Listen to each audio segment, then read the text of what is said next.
Leo tātou talo. Ia malie upolo ngutu ma mawhauwhaunga o mātou loto I lau whawhaunga lo mātou o tua. Olo mātou papa malena te tongi ola ina I mātou. Amene. Maua le matua e teitei nai tātou mai le tusi sa whaitawina mai le whenga inga fau o le evangelia Mataio I lon tāu poe sfulma le ono au fia whao ngā ina le whai upoe lua sfulma le lima. Wa ai se fia faasaogalemuina ina lona ola e māumau ai a te ia. Au le faamāumau lona ola ona wau. E maua e ia. Wa ai se fia faasaogalemuina ina lona ola e māumau ai ia te ia. Au le faamāumau lona ola ona wau. E maua e ia. O le Manatu Autu o le VAIASO le nei e tusa ma le whaasolongo tus whaitau aso o lo whapea lona whaitawina I ULEO le VAIASO PAIA. I ULEO o le VAIASO PAIA. Mai le pisapisa le motu o tangata. I le TATALO TOATASI. Mai le pisapisa le motu o tangata. I le TATALO TOATASI. Tato iai le vaitau o le angai atu o le kālena whakerisiano. I le vaitau o le maliu ma le toe tu o Iesu Keriso. Le vaitau leo lo masani o na whaingoa ina o le vaitau o le e seta. O le vaitau e manatu ina ai e le lololangi kerisiano le whaasātauro ina o Iesu malona toe tu manu malo mai leoti ma le tunga mau ina o mawaiaso e tonu. Ia lau tātou I tonu o le ngaso longa o le kālena lea maaso whamanatu ia. Ne o tātou urufale mai I le masina e angai atuai I le VAIASO Lotu o le VAIASO PAIA. Nea lao o lo au mai e le whaupunga lea o le Manatu Autu I ULEO le VAIASO PAIA. The Voices of the Holy Week. Ia ma whai mai ai o le VAIASO lea e le ngata ina pisapisa o tangata. Ia ao le au mai e foi o le whamatala ina o le TATALO TOATASI o Iesu. Matau lea foi le o atu Iesu maona so I le whātoanga I Getsemane. Ia maanga ia Iesu e whai lana tatalo. Le ana whai ai le tatalo Iesu lauta mae. A whai e mawhai e ave esele nei ipu ia tiau. O lo whātatau la le Manatu Autu lea I le vaenga I o mea na tutupu. O lo whātatau le pisapisa o tangata I le urufale atu o Iesu I tono o Yerusalema. I lana malanga whātupu le ana tia tuai le asini. Ai wane tangata ma fola o lato of. Wane lau la au e fola ai le ala. Ia maalalanga o sana I le alo tāvita. O lo whātatau la le Manatu Autu I mea ia na tutupu. Ma o lo whātatau foi le VAIASO PAIA. I le taimi tonu o leo o urufale atua Iesu I tonu o Yerusalema. Le VAIASO lo whamatala ina le urufale atua Iesu I lana malanga whātupu I tonu o Yerusalema. Le VAIASO sa whai ai tau pulupulenga a le o staulanga ma le autusi upu ma le au wharasaio ma tai o le lotu I utaia I se au wala e whasiotia ai Iesu. O no fōringa mai ua a vea Iesu ma whale velave I le nofo le lei I le vao tangata I utaia ma le malo Roma. Le vai aso sa fai ai le tali suanga Iesu ma ona so I le a fea au pito lunga ono le vai tau leo le paseka. O le vai tau e a ngai Matua I tangata Israelu I tono Jerusalema fa Manatu ina le paseka. O le paseka o le fa Manatu ina o le lato tau samaanga muli lea no fai tono ai kupito ao le I fa Lotu ina I lato ai kupito mai le nopolonga. Lea lao le taimi tonu lea le pisapisao ai tangata. Ma o leo lo vesi ai te tonu o Jerusalema ono le taimi lea. O le vai aso na o ai Iesu manisio o na soe tatalo I le whatoanga I Getsemane. Le ai whamatala ina I le tatalo lau loa Iesu lea lo tamae. A whai e mawhai e ave esel nei ipu. O ane I whai alo loto a lo finangalo. Le vai aso na whaalata ina ai e iuta le se kara lo na ali I le songi. Tato rol tala lea. Ia malealo iuta le se kara. I le taupulupulenga o stauranga. Matotongi ane ai e o stauranga ia iuta se kara tupe. E alua I e whaalata ia Iesu.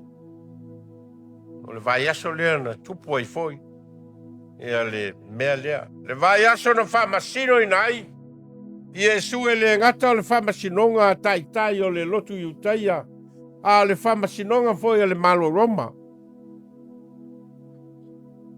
Le vai aso na ala langa ai le motu o tangata. Ina ia whasatauro ina Iesu. Ai whasao loto. Pa rapa le pangota. Le vai aso na whapua ngā tia ina ai le li. I ona whasalanga I lalo le pule le malo Roma. Le vai aso na amo ina ai e le li lona sa tauro I tua pao Jerusalema I lalo le pule le malo Roma. Le vai aso na maliu ai Iesu matanu mia ai le tunga mau. Mea umaia le ai whamatala e le Manatu Autu whai mai o le pisapisao o le VAIASO PAIA. Mea umaia le whamatala e le au whai evangelia ma o leo lo palasi ai tusi whai tau o le VAIASO nei e tusa ma le whaasinonga le tusi o Mataio. Mea umaia o leo lo whaatatau i ai le Manatu Autu lea I ULEO o le VAIASO PAIA mai le pisapisao I le TATALO TOATASI ma o lo whaatatau le pisapisao lea I mea uma ia le ana tutupu I tono o Jerusalema o le paseka o taupulupulenga o le whaalata ina o le whamasino ina o le whaasatauro ina ma le tanumia o Iesu. Mea umaia o leo lo whaatatau I ai le mea lea o lo whaingoa ina e le Manatu Autu o I ULEO. O I ULEO o le VAIASO PAIA. A tatia ia pela le VAIASO PAIA ma ona mea tupu ai. A le tusi whaitau lava ia o le aso o le fianga I ai se launga mo tātou. Wa ai se fia faasaogalemuina lona ola e māumau ai e a te ia o le faamāumau lona ola ona o au e maua e ia. Maenga o tusi le sa tātou whaitau ina. O le a mata ona whaamatala ina I Iesu I ona so. Le anga I atu o lana whainga malanga e o ai te tonu o Jerusalema. Mai o ina whaatinga ina o I tonu o Jerusalema e tai o le lotu I utaia ma leo fariseio. Mai o ina maliu ai umaso e tolu ona to e tu mai lea. O loa mata la le fai upu mua lea ni tātou whaitauina i le mawhauwhaunga le nā. Ma le ata vaaia le nā o lo whamatala atua Iesu i ona so. A lea whatoa uma lava o na whesili Iesu i ona so. Po le ale whamatalanga tangata o ai ia. I ona whamatala mai leo whamatalanga tangata e whatatau ia Iesu. Ona toi whesili foi leo Iesu i ona so. A o taula. O le ase tautala o ai au. Ia ona tali leo Peteru o oeo Iesu le alo le atua. Ta uma lava lao na faile ia le tala lea ma le moli mau lea so e winga ia Iesu Keriso. Tali ai le fesili po ai Iesu. Ia ona whamatala lo le Iesu. Ia le tala leo lona uru fale atu Yerusalema ma le whatinga ina o ia e o stauranga ma le utusiupu ma le ufarsaio. Ma iu ina maliu ai, ma toi whatu ina i le stol. Tala ia leo mua o na whamatala i Iesu i ona so. Ia ai vavao loe Peteru ia Iesu. Ma whaile whamatalanga Peteru ele o ia le nā mea ia te oi.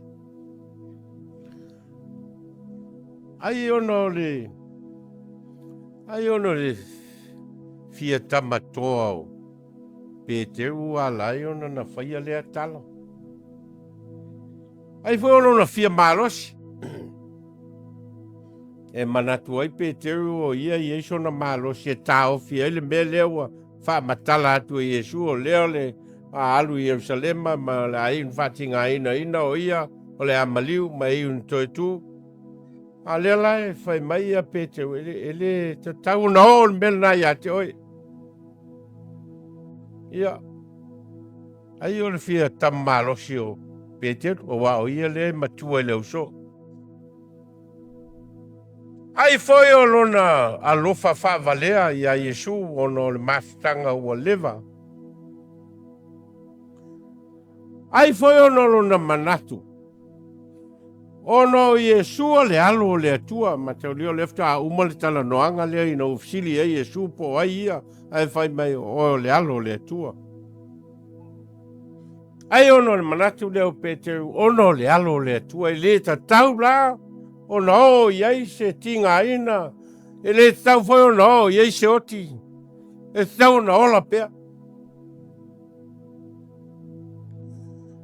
Ai foi ono le manatu whaatalitali o tangata Israelu lo lato Mesia. Ma o leo a fōlinga mai i ataata o mea o lo whaatino ina Iesu. Ma lana ngā luenga whaamalu o lo. Ma lona toi whaatu ina o tangata woti. Ma lana whea au tau momoli o lo momoli i tangata. Fōlinga mai ai o ataata i o le Mesia valo ia. Ai ono le mafuanga lea. Nā lai o na vavao e Peteru ia Iesu e le o se mea whapena ia te oe. Ai ua whate ia Peteru i le whaalongo atu o whai maile whetalai ngā Iesu satanie e nā alu ia oe i autua. Ua whai oe ma mea u te tausu ai ai. Wa e le manatu i mea a le atua we manatu i mea tangata. Ai ase whata i o Peteru ina ua whai atu le tala lea Iesu a wao lo whata tau tonu lava. I le ese senga o mawhauwhaunga matali tonunga o tangata. A wao lo tala noa Peteru i le saunga le mu o le tangata mai le awhaina o le ola. A olo tala noa Iesu i le whaola tanga le atua mō tangata angasala. E ta tau ona i eise tau la ngosi. Ma e ta tau ona i eise soi fua e faamāumau. E leo i loa lai pe teu le se senga o mea ia la te tala noa ai. Le ala ai ona whaie. Iesu le whamatalanga le aua e le o mea le tua e te loto iai. Mea tangata. Tala noa atu Iesu. I le whao le tanga o le tangata angasala. Ai tala noa mai pe teu. I le faasao ina o le tangata mai onti ngā. Tala noa atu Iesu i le o singa o le taulanga e na ia mangalo le tangata angasala. Ai tala noa mai a Peteru ona lona vā whenga iai mai Iesu. E tala noa atu Iesu i le whaolatanga ua saunia e le atua mole lalolangi angasala. Ai tala noa mai Peteru i le alofa o leisi tangata i leisi tangata. Ia lai mafua ai ona.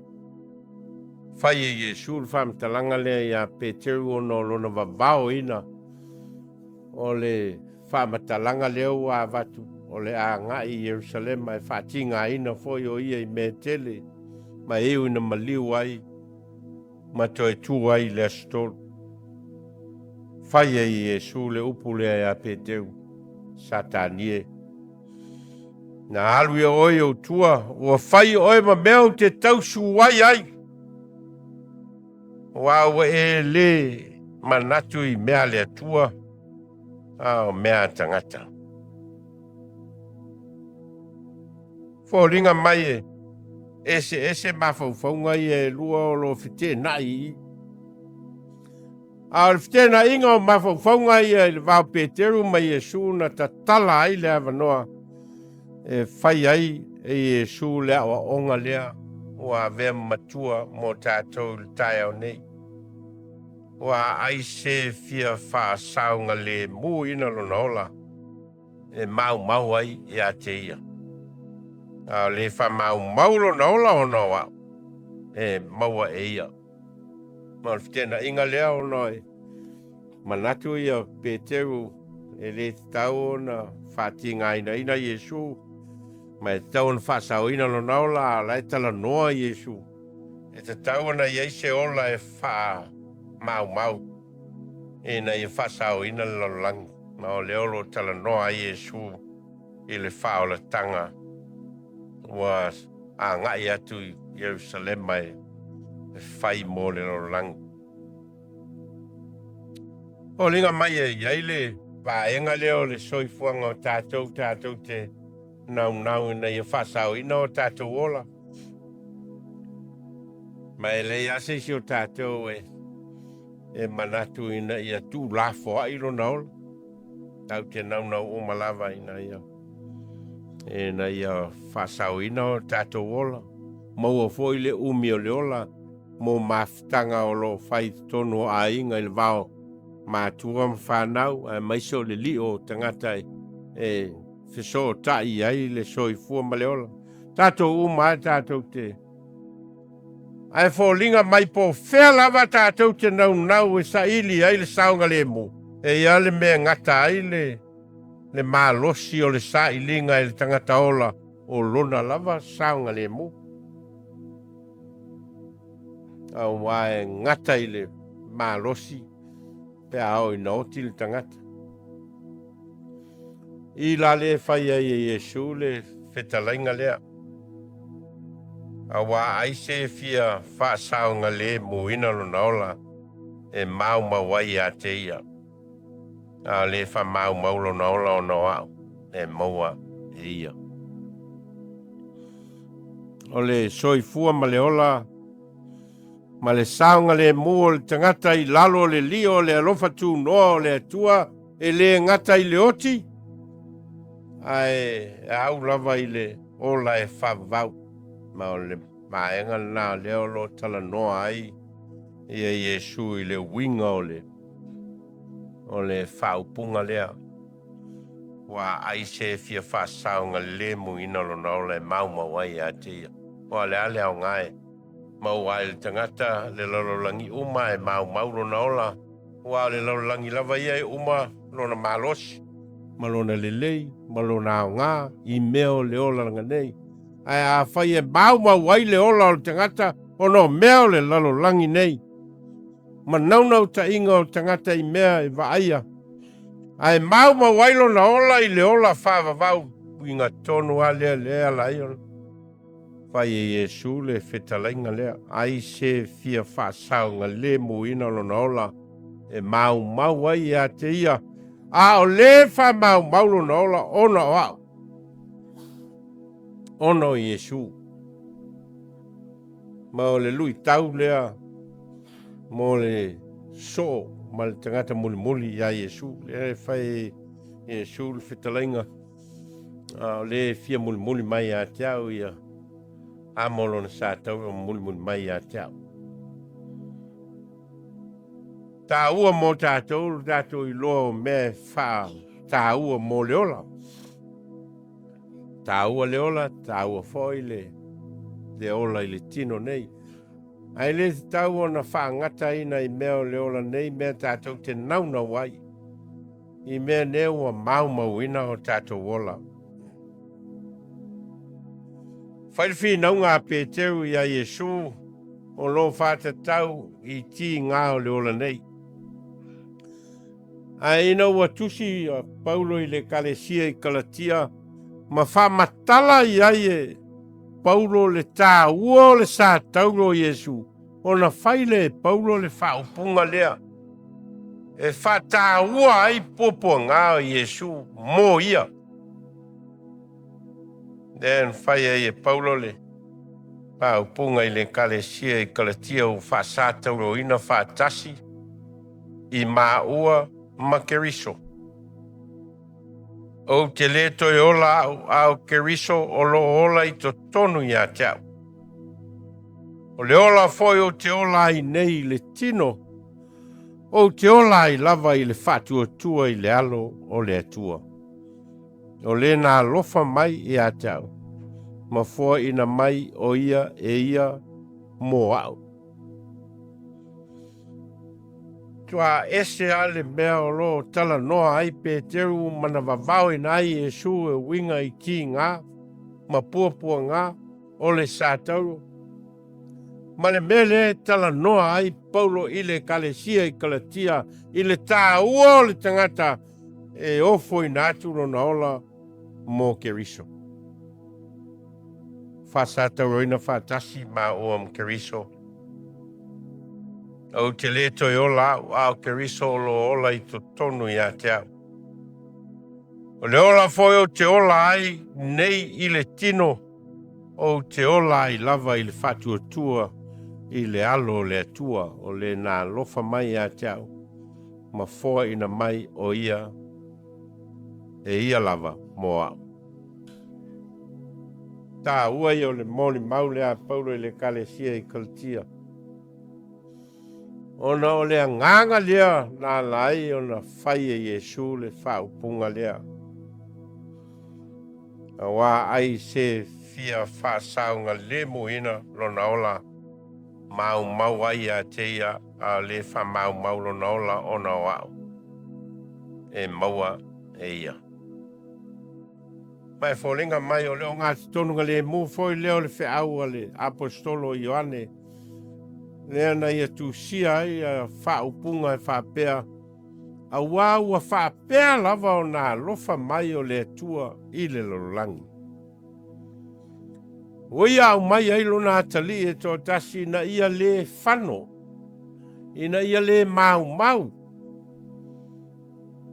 Se ola o se tangata e whatuatua I a te ia. A ia maua e ia le ola whavavau. Mea ia le iloe Peteru. Mea ia nā lai o na taua e Iesu Peteru o Satani. Mea wā vea o ia ma whale tonu o lana savalinga le angai lumana. Aisea. Nā o lai tele lona manatu I mea o le lalo langi nei. Ai leo mea a le atua. Tā ua mea o le lalolangi nei, ngā le tātou te ola I le lalolangi nei. tāua le ai, tāua le inu, tāua mea uma, tāua ainga, tāua whanau. Ai ei le si mea lai luma atu e tāua na. O le māumau ina o le ola. O le māumau ina o le ola. E ala na māumau. Ona wale ola ia Keriso. Ia lai whaia i Paulo le whaupunga lea i le kalesia i kalatio.